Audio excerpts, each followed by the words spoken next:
Good afternoon, and once again, welcome to VetNet. My name is Jason Dozier, Manager of Plans and Operations here at Hire Heroes USA, and I'm joined by our esteemed veteran testing specialist, Chandler Barr, out of our Raleigh, North Carolina office, joined by Daniel Boucherie. Is that pronounced correctly? Yeah. Daniel Boucherie out of our Raleigh office, and Kimberly Merkel out in our San Diego office. And I, of course, am here in our Alpharetta office. And today we'll be talking about strategic planning. Before I turn it over to Chandler and Kimberly to teach the class, I want to remind you all that we do these classes every week at 3 o'clock Eastern Standard Time. We do classes ranging from strategic planning, resume writing, interviewing, networking, so the whole gamut of all the things you need to do to be successful in your job search and your transition from military service. And just a reminder, VetNet is an ongoing partnership between ourselves here at Hire Heroes USA, Google, and the Institute of Veterans and Military Families at Syracuse University. So we've been doing these classes for about 2 years now, and we are glad that you're able to join us. And if you aren't able to watch this video live, we strongly encourage you to watch either on our YouTube channel or our Google Plus page, and then subscribe to both those things, or register for services here at HireHeroesUSA.org. And so, without further ado, Chandler, go ahead and take it away.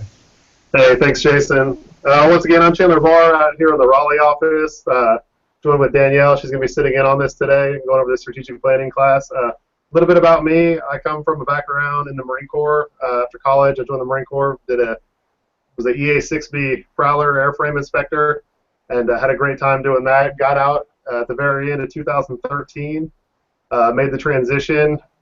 Didn't quite have as much as a struggle as a lot of people do. Luckily, I did a lot of research and a lot of planning, and it kind of brought me to this company. I love this company. It does a great thing, teaching a lot of great stuff. I'll go ahead and kick it over to Danielle. She can tell you a little bit about herself, and we'll go over to Kim. I'm Danielle. This is my first VetNet. I've only been here for about a month. I went to East Carolina University and got my bachelor's and master's degree from there. I don't have any military background, but I definitely knew I wanted to work in a nonprofit. So, thank you. Excellent. We're going to kick it over to Kim if you want to go ahead and introduce yourself. Sure. Hi, everybody. My name is Kim. I'm in the San Diego office. And a quick little background about me. I was a military spouse for over 10 years. And then after that, I worked pretty much my whole career moving around the U.S. With my spouse. Getting used to starting over a couple of times in new jobs and marketing myself and picking up those new skills. So after about 5 years working as a civilian with the Marine Corps side of the house and in the DoD, I'm here now helping other spouses and service members with their career transition. So had some practice at it with myself and excited to work with those in the midst of that for themselves. Awesome. Well, a little bit about Hire Heroes USA. We're a 501c3 nonprofit that's basically designed for transitioning service members and veterans and spouses to help fill that gap in between the civilian world and the military world and the civilian workforce. And so if you want to go ahead and go on to the next slide, Jason, I'll go ahead and start from there. We're based out of Atlanta, Georgia. We have offices in Raleigh, Plano, Atlanta, Colorado, San Diego, opening up one in Los Angeles soon, and Seattle. We have 2 departments, go into corporate relations department and then veterans programs. Currently, everyone you see right here works in veterans programs out there on the front lines helping veterans every day. Anything from teaching classes and workshops with the USO, Deloitte, Johnson & Johnson, World Wrestling Entertainment, putting on all these workshops all over the country and internationally to help veterans transition, and then working with over the phone and everything like that to help people transition and revise those resumes and things like that. Our goals as a company are to really understand employment trends for veterans, help dissolve those barriers for employment, and then highlight those things of why hire veterans and spouses and stuff like that. We also offer career opportunity days, which if you register for our services, you're more than welcome to come to any of those when we have them. They're kind of like low-density, high-touch career fairs. We actually do straight-up interviews inside of them and everything like that, and it's a great opportunity. And then we'll also help you tailor resumes and cover letters and do over-the-phone counselings and coaching. So also, too, one of the great things I always end up leaving this off is mock interviews. We do mock interviews, and we'll try to get someone matched up with our corporate relations department, and they'll try to get you right into the right industry to basically do a mock interview with someone in that industry and really give you the feedback of what you're doing right and wrong which is super helpful. And then once again, these Google help outs through VetNet, teaching everyone online and stuff like that. We'll go to the next slide. By the number, 7,000 coaching sessions since 2010, and these are all mid last year. So the numbers are actually a lot higher right now. 6,000 resumes, 150 workshops, over 30 different installations, and 60 VetNet classes. All that totaling about 2,660 hires. That number is a lot higher now. I mean, I think it's probably right around 3,000 if the last time I heard right. So we'll go ahead and go over to the next slide. And a little bit of who accomplishes this is, basically the veterans. We work with you guys to get that polished resume out. We have outreach specialists that help do everything, and we try to match people with certain positions, stuff like that, with our job board.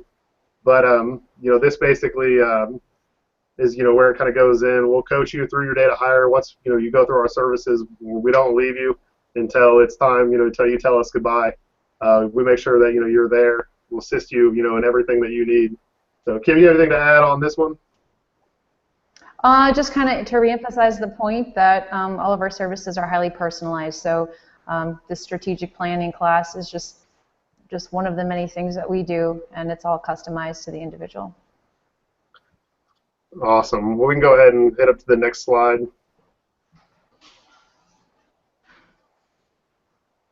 The whole goal, with this class is basically to understand the climate of what you're walking into, and what the job market is going. A little bit about the unemployment numbers and everything like that, and everything. Kind of basically where you're at from serving in the military, stacking up against people that have never served in the military, and then what your game plan is for transitioning out of the military.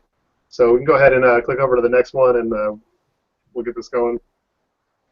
So let's see here. As far as population, 21.4 million of today's veterans. Gulf War era, 6 million veterans. That's the largest percentage of veterans in the workforce, about 45% due to age and getting out of college and everything like that. That's the largest age in. And then the Gulf War era too, the 2.84 million, 40% served in Iraq or Afghanistan or both. And it's the most likely to be unemployed. A lot of these numbers, I tell you, they're good numbers and everything like that. But the biggest thing you have to realize on a lot of these are, if you're looking to get a job and you're trying hard and you're going through the steps, a lot of these numbers don't matter. You're going to find and be successful. You're a warrior and everything like that, so you can go out and fight for a job and, just don't sit back and let someone, don't sit back and fail. Go out and fight for your job and you'll get one. So we can go ahead and kick it over to, Kim, do you have anything to add on this one? Well, I think the key point being is that for all of our veterans and spouses, these numbers should tell you that you're not alone. There are a lot of folks out there going through the same process you are and trying to figure this kind of thing out. And the employment market can seem like a wild, wild west in some ways. So thankfully, you've got resources like us and others to kind of help you navigate this. But the other point I kind of wanted to make is that that number 21.4 million, it sounds big for that population of veterans, but it's also a small number when you compare it to a lot of the unemployed or job-seeking civilians out there. So, small and big. A lot of the concerns being, does the hiring manager at this company you want to work for really understand your background as a veteran or as a military spouse? A lot of them don't. So we're going to hit this point and some other points to kind of help you along here and how to bridge that gap between helping that civilian hiring manager understand the value that you bring to the table just based on your background. So that's about all I had to add for that. Awesome. We'll go ahead and kick it over to the next slide and talk about a little bit of today's Gulf War era veterans.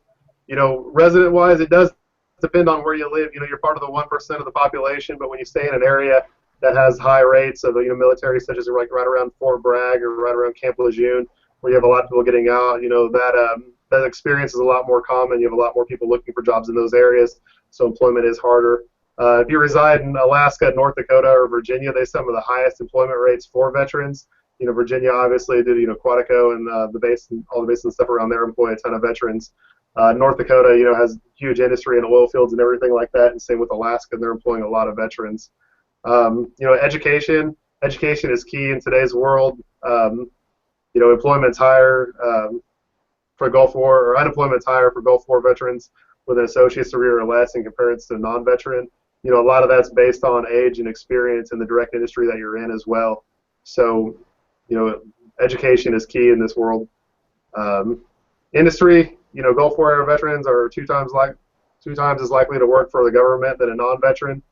This is due to a lot of different things and the perks and the everything about getting in your foot in your door with that. And then disability, 58% of service disabilities, or 58% of service members have a disability rating of over 30%, 65% if the date of service entry is past September 11th.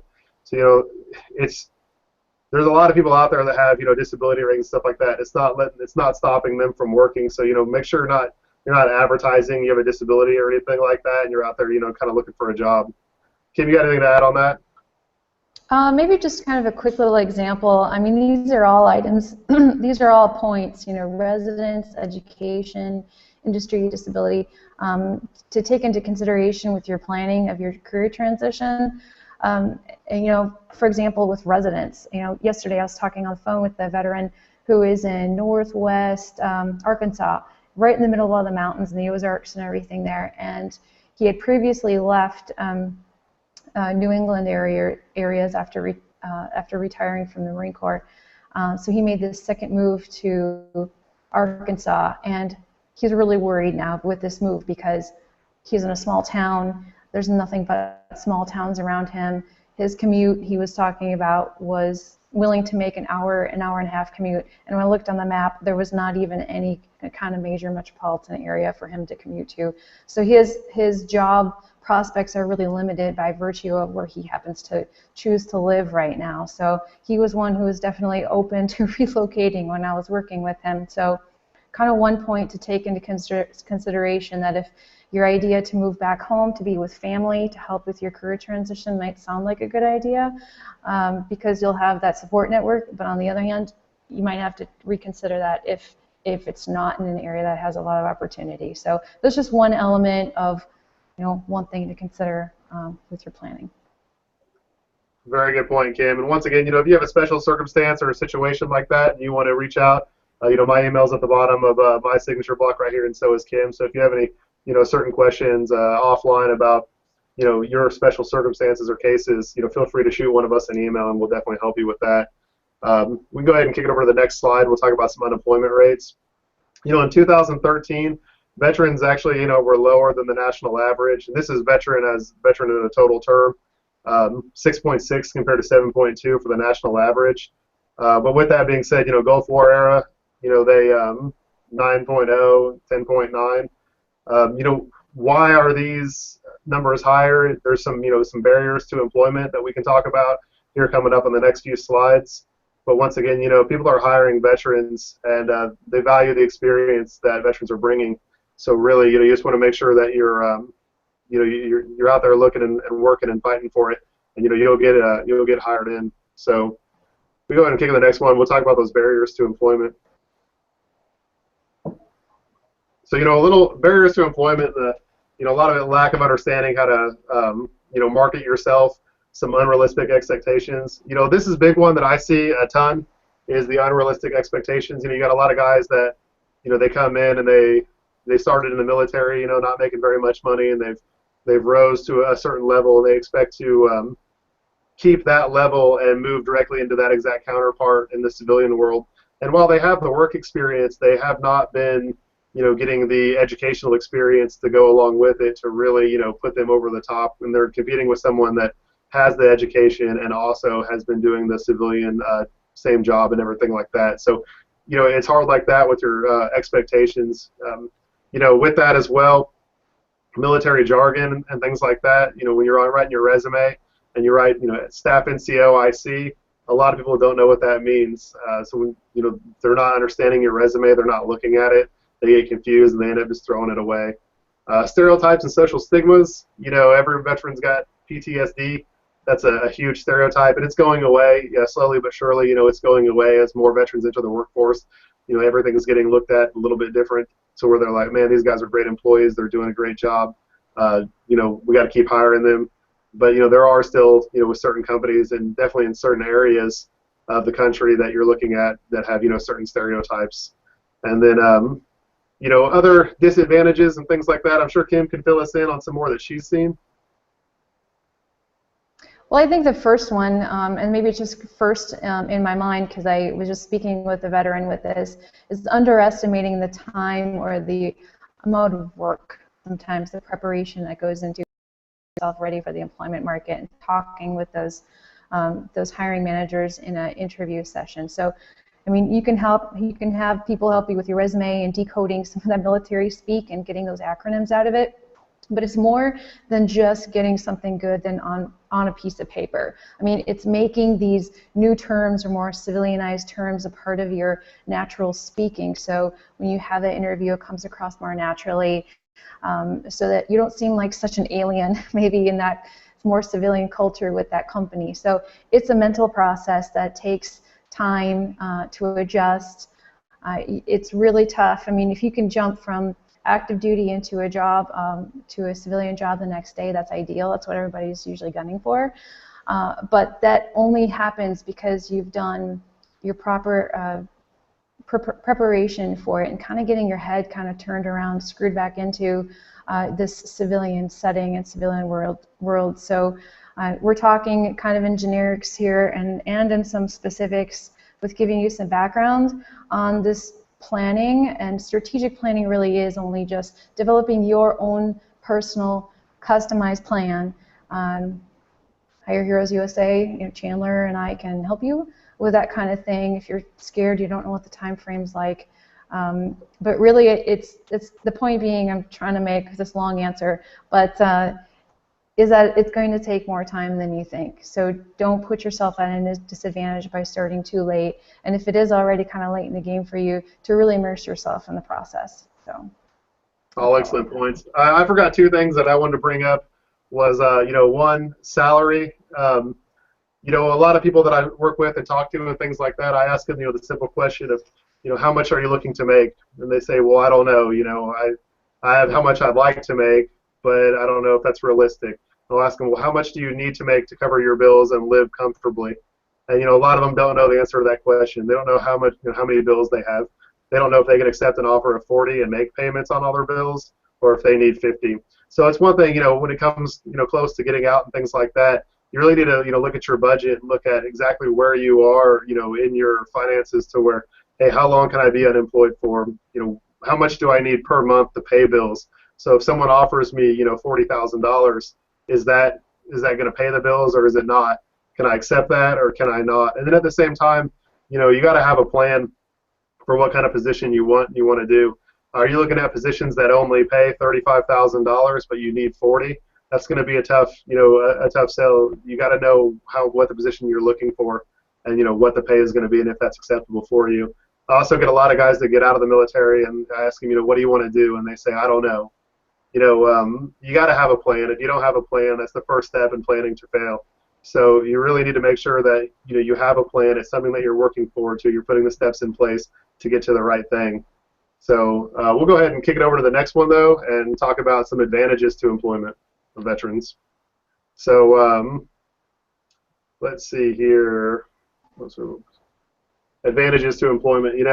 Veterans, everyone that's been in the military has some sort of leadership, things like that. Diversity, the most diverse organization in the world is the United States military. We're all very goal-oriented. We're all great at strategic planning, even though we're sitting here talking about it. Security clearances, if you're going into something like contracting, engineering, anything like that, you got that security clearance. That's huge on the company because they don't have to spend the money to get it. Or if you've had it expired, it's easier to renew because they only have to go back to when it expired. Things like that saves the company a lot of money, and it does vet you for the company anyways. If the company doesn't even require security clearance, it's still great to put it in there because it's the United States government backing you up, saying, hey, this is a good guy, he's trustworthy, we trust him, you should trust him too. So definitely if you have a security clearance, make sure that you're referencing that on your resume. And if you come to us for a resume and stuff like that, we'll make sure you definitely do it. But as far as other advantages, our team our teamwork and team building. Everyone in the military, has depended on someone, been in a team or led a team and stuff like that. And then, advanced technical training, maybe not in the Marine Corps where I come from, but, there's some of the branches, man, they have the best stuff in the world, stuff that the civilian world's not going to see for, a few more years. And so you've already been trained on it and been working with it. So, it's really good. And all that stuff is just top-notch, and you can't get that in the civilian world. And employers know it, and that's why they're looking to hire veterans. So, Kimberly, you got anything to add on this one? Yeah, a couple of points. You first made about working with a team, and I'd seen this and heard it said that, in military culture, the team is really the focal point. Veterans aren't used to talking about themselves and their contributions. It's more about the team, and it's been said, there's no I in team, and that's kind of the military concept of it, but the civilian concept is usually very different, and being that for them, the I is smack dab in the middle of the win.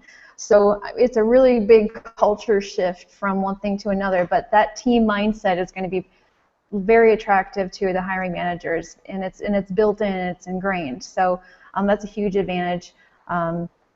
Like Chandler mentioned, the military, U.S. military is a huge organization. They've had access to bringing in some really great technology and working with that. So you've already had experience and training on systems that a lot of companies are hesitant to invest in because it's expensive. You've had some great leadership skills because you've been tested, even at very low ranks, already put into a situation to test your performance, to test your leadership abilities. So, a 22, 23, 24-year-old getting out of the Marine Corps or the Navy or Army or Air Force has already had the kind of work experience.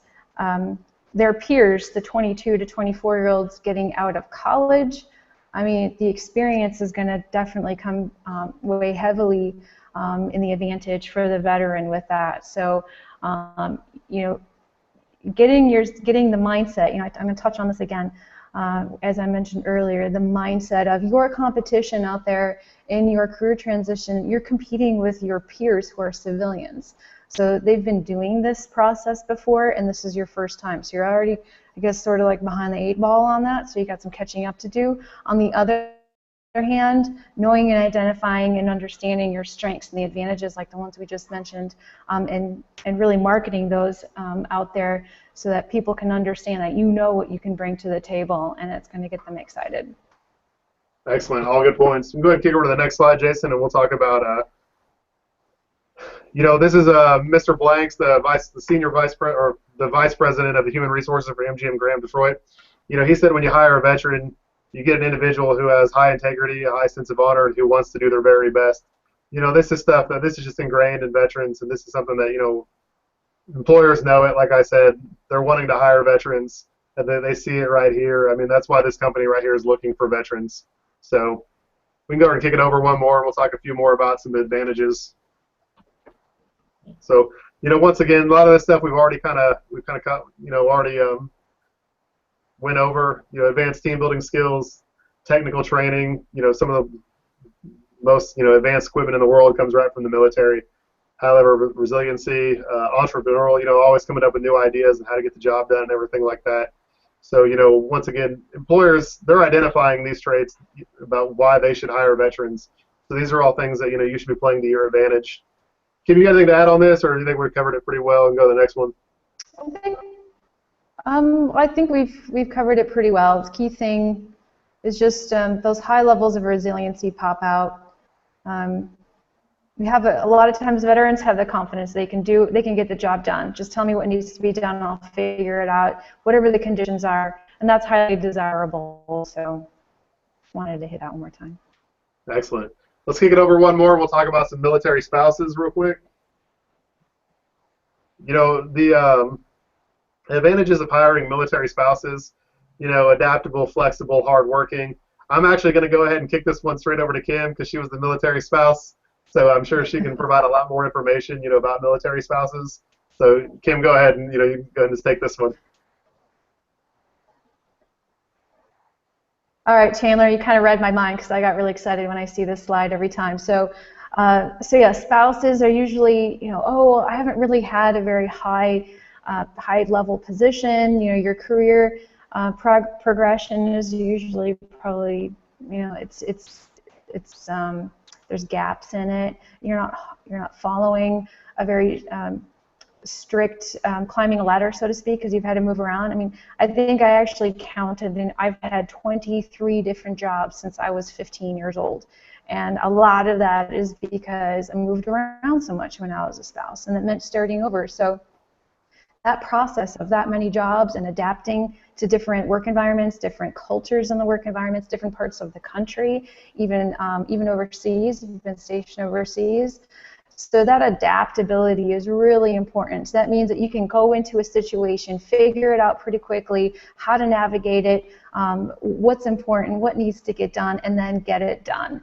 Because you've been in situations where your resources maybe have been limited because a spouse was deployed during the majority of your military spouse's career, and you've had that self-resiliency to know that, hey, I got to get this done. Or you know how to pull into those resources, calling a neighbor or a friend, another spouse, or another agency. I mean, you can make that translation in the workplace.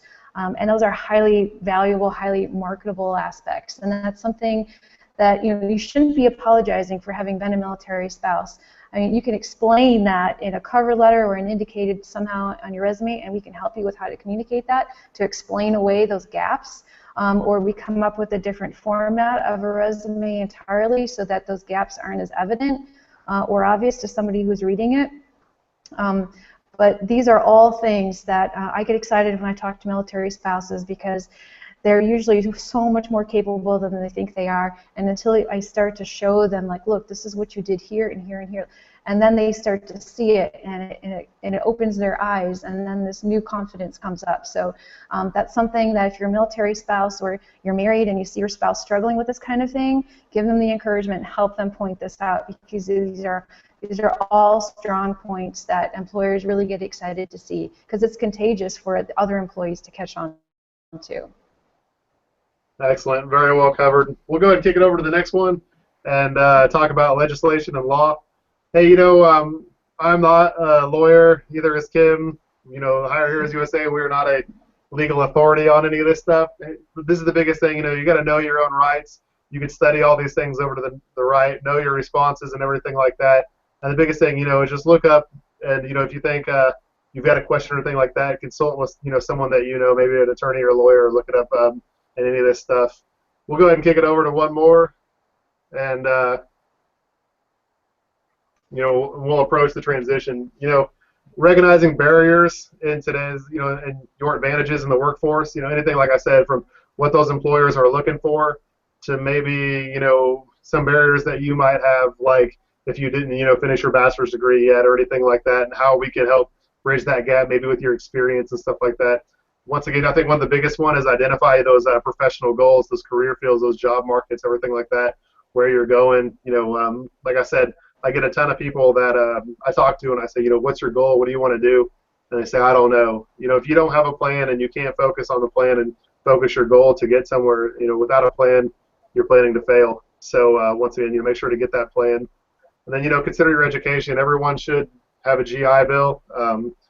Maybe while you're still in, if you still got some time, you definitely can use the tuition assistance to get started on that education and stuff like that. So consider, what you want to do. If you're unsure of what kind of education you want, I strongly suggest thinking about what kind of job you want, going and finding those job postings, and then looking at what kind of experience and education those job postings are asking for, and then tailor your experience and education to meet those job postings while you still can get it. Understand your personal needs, like I said, your income and everything like that. Know how much your bills are, know how much you need to make, know how much you want to make, and then know how much, what's your line on the ground of, I can't take less than this, I shouldn't look for jobs that are less than this because I just can't afford to live like this.